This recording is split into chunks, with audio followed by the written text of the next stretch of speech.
Hi, I'm Mark with the PIMInto team. I wanted to take a minute today to talk about change history and rollback.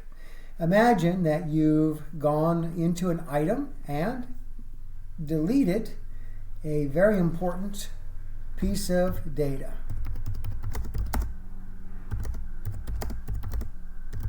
Just like I did right now with the French description.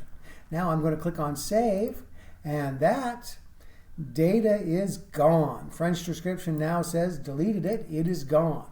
So what do? I realized, oh my gosh, I deleted my French description. How do I get it back? There's no need for panic with PIMInto. You have an entire change history. If we look at the change history, we will see that, hey, one attribute, French description, was just changed. How do you roll it back? You simply go over to the details, click on it, put a checkbox in roll it back, and apply change. Immediately, your description has been restored.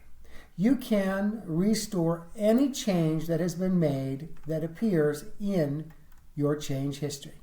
Super easy, super fast, super cool feature. Hope to give you more tips and tricks soon.